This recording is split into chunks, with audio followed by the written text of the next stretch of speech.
Hello everyone, welcome you all in my YouTube channel unique aviation. आज की video में मैं आपको बताने वाला हूं कि मॉड्यूल 10 यानी CAR का पेपर आप एक अटेम्प्ट में कैसे क्लियर कर सकते हैं। रीजन इसका ये है कि इतना आप जो देख रहे हैं ये तो सिर्फ 2 बुक्स हैं CR की, ठीक है। इसके अलावा भी आपको अलग से कुछ PDFs को पढ़ना होता है जो मैं आपको अभी बताऊंगा आगे वीडियो में। और इन सारी चीजों के अलावा भी बहुत ऐसी चीजें होती है जिनको आपको पढ़ना पड़ता है। अब इतना लंबा चौड़ा सिलेबस हो जाता है। B1 और B2 हम किसी की भी बात करें सिर्फ 40 क्वेश्चन आने होते हैं। इसी कारण से बहुत सारे बंदों का ये जो CAR का पेपर है वो पहले अटेम्प्ट में क्लियर नहीं हो पाता है। रीजन उसका यही है कि इतना लंबा सिलेबस है और उसमें सिर्फ 40 क्वेश्चन आने हैं। तो हमें जरूरत है कि सेलेक्टिव चीजें पढ़ें, यानी कि जो इंपॉर्टेंट चीजें हैं वो चीजें पढ़ें। और इसी वीडियो में मैं आपको ये सारी चीजें बताऊंगा कि CR को आप सीरीज वाइज कैसे पढ़ेंगे, मेन CR को कैसे पढ़ेंगे और जो अलग से मटेरियल पढ़ना है वो आप कैसे तैयार करने वाले हो। सबसे पहले हम बात करेंगे सीरीजेस की, ठीक है। तो सीरीजेस में सबसे पहला सीरीज आता है सीरीज B, ठीक है, जो कि है आपका मिनिमम इक्विपमेंट लिस्ट यानी कि MEL। और इसमें आपको मिलेगा कि डबल MEL क्या होता है, यानी मास्टर इक्विपमेंट लिस्ट क्या होती है। फिर आपको मिलेगा कैटेगरीज ऑफ MEL की जो कैटेगरीज होती हैं वो क्या क्या होती हैं। आगे बढ़ेंगे तो आपको पता चलेगा कि MEL की रिवीजन कौन करवाता है, इनका अप्रूवल कैसे होता है। इतनी चीजें आप सीरीज B से पढ़ेंगे, ठीक है। और सीरीज B क्योंकि बहुत छोटा है इसलिए बहुत ज्यादा इंपॉर्टेंट हो जाता है। 3 से 4 पेज का आपका सीरीज B होता है और इससे आपको 1 से 2 क्वेश्चन हर बार देखने को मिलते हैं, ठीक है। नेक्स्ट जो सीरीज है आपका सीरीज C। सीरीज C से भी 1 से 2 क्वेश्चन आते ही आते हैं। और इसमें आपको पढ़ना होता है कि जब आप किसी डिफेक्ट को देखते हैं तो आप उसको रिकॉर्ड कैसे करते हैं, ठीक है, उसकी रिपोर्टिंग कैसे करते हैं और उसका इन्वेस्टिगेशन कैसे किया जाता है। यहां पर आपको टाइप्स ऑफ डिफेक्ट देखने को मिलेगा कि मतलब डिफेक्ट कितने टाइप का होता है। फिर यहीं पर आपको केमो के बारे में जानकारी मिलेगी, जैसे कि अगर आप में कोई मेजर डिफेक्ट आ जाता है तो आप कैसे उसको एनालिसिस करते हैं, कितने टाइम में DGCA को बताते हैं। ये सारी चीजें आपको देखने को यहाँ मिलेंगी। इसके अलावा कैंसिल्ड फ्लाइट की डेफिनेशन बहुत इंपॉर्टेंट है यहाँ से, जो आपको पढ़ना होता है। नेक्स्ट जो आपका सीरीज है वो है सीरीज H, ठीक है। अब सीरीज H में आपको एयरक्राफ्ट के फ्यूलिंग प्रोसीजर के बारे में सारी डिटेल मिलेगी, ठीक है। लेकिन जो ये एयरक्राफ्ट का फ्यूलिंग प्रोसीजर है ना, ये बहुत ज्यादा इंपॉर्टेंट नहीं है मेरे हिसाब से, ठीक है। इससे कभी कभार क्वेश्चन आते हैं, कभी नहीं आते हैं, और इससे भी 1 से 2 क्वेश्चन आपको देखने को मिल जाएंगे। नेक्स्ट आपका जो सीरीज है वो है सीरीज T यानी टेस्टिंग फ्लाइट। अब क्या है कि बहुत सारे ऐसे मेंटेनेंस होते हैं एयरक्राफ्ट में जिनको करने के बाद उसमें टेस्ट फ्लाइट करवानी पड़ती है, यानी कि बिना पैसेंजर के उसे उड़ा के चेक करना होता है। तो वो आता है सीरीज T के अंतर्गत में। जैसे कि अगर आप 3 इंजन का एयरक्राफ्ट है उसमें 2 इंजन चेंज कर दो तो ऐसे कंडीशन में क्या होगा, आपको टेस्ट फ्लाइट करनी पड़ेगी। उसका प्रोसीजर आपको यहां मिलेगा। ये छोटा सा है और इससे भी 1 नंबर 2 नंबर कभी कभार आ जाते हैं, बहुत ज्यादा इंपॉर्टेंट नहीं है। नेक्स्ट आपका जो सीरीज है वो सीरीज L है, ठीक है। सीरीज L में बताता है कि जब आप AME बनते हैं यानी एयरक्राफ्ट मेंटेनेंस इंजीनियरिंग का ऑथराइजेशन कैसे मिलता है, यानी आपके हाथ में पावर कैसे ट्रांसफर किया जाता है, कब आपके लाइसेंस को सस्पेंड कर दिया जाएगा, सस्पेंड करने पर आप पर क्या क्या रिस्ट्रिक्शंस लगेंगे, ये सारी चीजें आपको मिलेंगी सीरीज L में। ये भी इतना ज्यादा इंपॉर्टेंट नहीं है, इससे भी 1 से 2 नंबर के क्वेश्चन आ जाते हैं। नेक्स्ट है आपका सीरीज M, ठीक है। अब सीरीज M भी है, CRM भी है, लेकिन मैं बात कर रहा हूं सीरीज M की।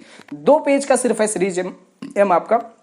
और यहां पर आपको मिलता है कुछ डेफिनेशंस, जैसे कि मैंडेटरी मॉडिफिकेशन होता क्या चीज है। और ये बहुत ही इंपॉर्टेंट है क्योंकि जब हम मैंडेटरी ये मॉडिफिकेशन का जो डेफिनेशन है ये काफी बार पूछा गया है, ठीक है। तो इसको आप पढ़ेंगे, सिर्फ 2 पेज का, यहां से 1 नंबर का क्वेश्चन हमेशा आता है। नेक्स्ट आपका है सीरीज I, जो कि एयरक्राफ्ट के इक्विपमेंट्स के बारे में बताता है और इंस्ट्रूमेंट के बारे में बताता है। यहां पर 3 मेन आपको पढ़ना है। पहला है ELT और दूसरा है FDR और तीसरा है CVR। खास बात यह है ये आप CR में पढ़ेंगे, यहां से ज्यादा क्वेश्चन वैसे नहीं आते हैं, लेकिन आप CR में पढ़ेंगे तो और अलग अलग सब्जेक्ट में भी इसका फायदा मिलता है। नेक्स्ट है आपका सीरीज E। ये जो सीरीज E है थोड़ा लंबा चौड़ा है, इतना ज्यादा इंपॉर्टेंट नहीं है, ठीक है। और आप 2018 से पहले अगर AME के बारे में जानते हो तो इसी सीरीज E पार्ट 8 के तहत उनको क्या किया जाता था, उनके ऑर्गेनाइजेशन को अप्रूव किया जाता था, जहां पर वो 3 साल का कोर्स करते थे, ठीक है। इसके अंदर आप पढ़ते हैं कि किसी भी ऑर्गेनाइजेशन का अप्रूवल कैसे होता है, ठीक है। यहां पर ये भी आपको देखने को मिलेगा कि अगर कोई फॉरेन का ऑर्गेनाइजेशन है तो वो इंडिया में कैसे रजिस्ट्रेशन ले सकता है। नेक्स्ट आपका आता है सीरीज X, जो कि बहुत ही ज्यादा इंपॉर्टेंट है। यहां से आपको ये छोटा सा है, मतलब कहने के लिए तो लंबा है, लेकिन आपको यहां से 20 से 25 पेज ही पढ़ने होते हैं और यहां से आपको 4 से 5 क्वेश्चन हर बार मिल जाते हैं देखने को। इसमें पढ़ना क्या है, एयरक्राफ्ट का वेट बैलेंस और कंट्रोल पढ़ना है, ठीक है। यहां पर आपको देखने को मिलेगा कि भाई 2000 किलोग्राम से ज्यादा के एयरक्राफ्ट है तो क्या प्रोसीजर है, कम का एयरक्राफ्ट है तो क्या प्रोसीजर है, जो आपका ये वेइंग होता है ये किसकी रिस्पॉन्सिबिलिटी डिसेबिलिटी होती है,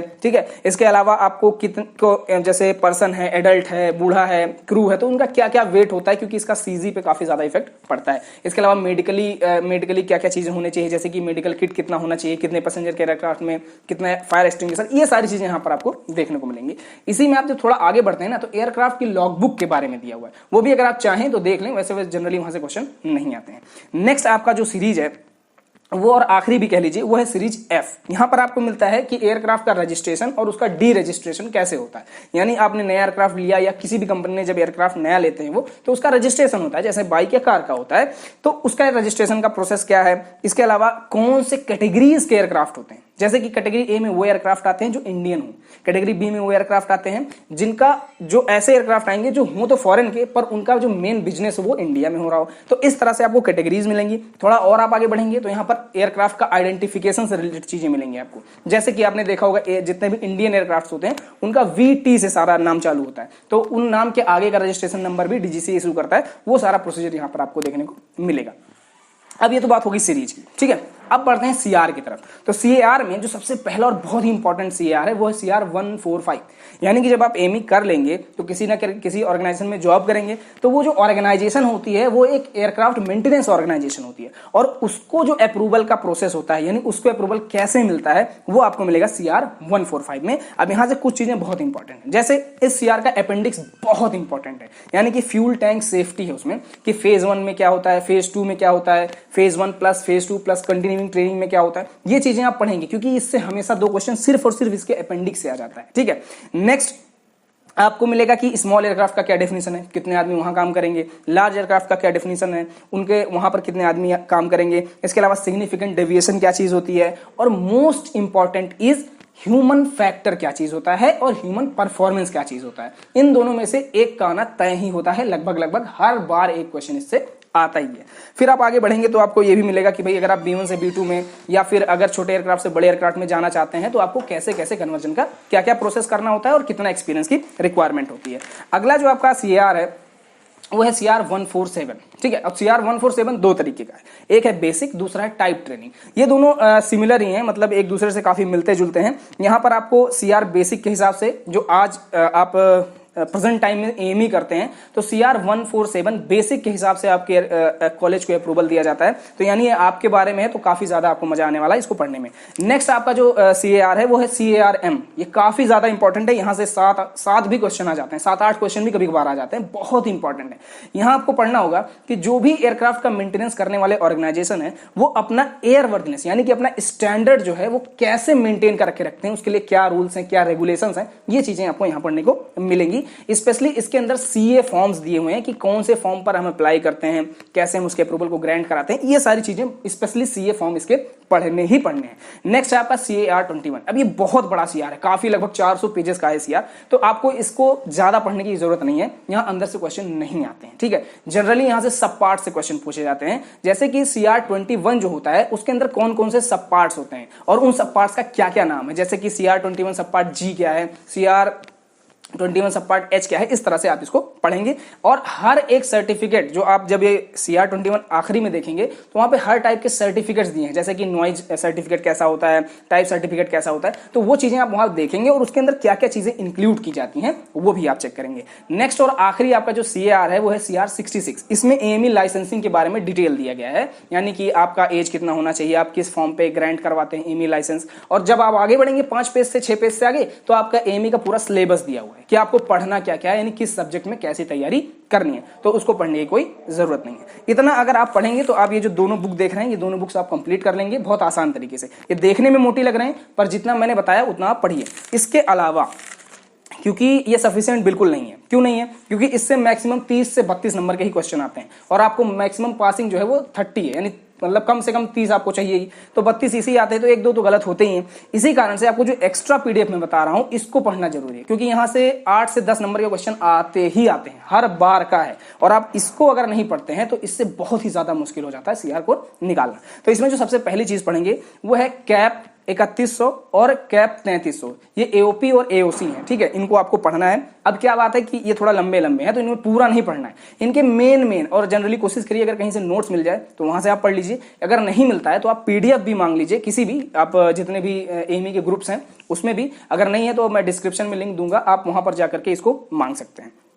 नेक्स्ट है आपका एसएमएस यानी सेफ्टी मैनेजमेंट सिस्टम, ये पीडीएफ है 18-19 पेज का है, इसको एक बार जरूर रीड कर लीजिए, यहां से एक आध क्वेश्चन हमेशा आते हैं। नेक्स्ट आप रूल्स पढ़ लीजिए, सारे रूल्स यानी 1934 और 37 के, जनरली आप जो अभी तक के क्वेश्चन में आए हुए रूल्स हैं वही पूछे जाते हैं, कभी कभार अलग भी पूछे जाते हैं, इसलिए अगर आपके पास टाइम है तो आप सारे रूल्स पढ़ करके जाइए। नेक्स्ट आप देखेंगे AAC यानी airworthiness advisory circular, time to time जो डीजीसी है ना ये AAC इशू करता रहता है, और अभी तो कोरोना का पीरियड चल रहा है तो काफी ज्यादा AAC इशू होते हैं, आप उनको देखिए। लेटेस्ट जितने भी AAC हैं, कभी कभार क्या करता है कि क्वेश्चन में लेटेस्ट AAC पूछा जाता है, ठीक है। इसके अलावा जितने भी CA फॉर्म्स दिए होंगे, सारे जितने भी CR हैं उसमें काफी जगह पर CA फॉर्म्स दिए हैं कि जैसे कि किसी का अप्रूवल है, किसी का रिन्यूअल है, किसी में फी पे करनी है, तो उस सबके एक CA फॉर्म होते हैं यानी फॉर्मेट होते हैं, उन फॉर्मेट्स को आप जरूर एकदम बिल्कुल बाय हार्ट से पढ़िए, उसमें से 2 क्वेश्चन 3 क्वेश्चन आना ही आना होता है। इतना तो मैंने बताया, आप इतना पढ़िए। इसके अलावा जितने भी आपको प्रीवियस ईयर के क्वेश्चंस मिल जाते हैं, ठीक है, वो आप जरूर प्रैक्टिस करिए, ठीक है। उसका सबसे बड़ा एडवांटेज ये होता है कि आपको एक लेवल का पता चलता है कि किस लेवल का पेपर CR का आता है, और जब आपको एक बार लेवल पता चल जाता है तो आप अच्छे तरीके से तैयारी कर सकते हैं। इतना आप करिए, आराम से आप CR क्रैक कर सकते हैं, कोई परेशानी नहीं आएगी। अगर वीडियो पसंद आया करे तो प्लीज लाइक करिए, शेयर करिए, सब्सक्राइब करिए, सब तक पहुंचाइए ताकि सभी लोग इसका बेनिफिट उठा सकें। Thank you.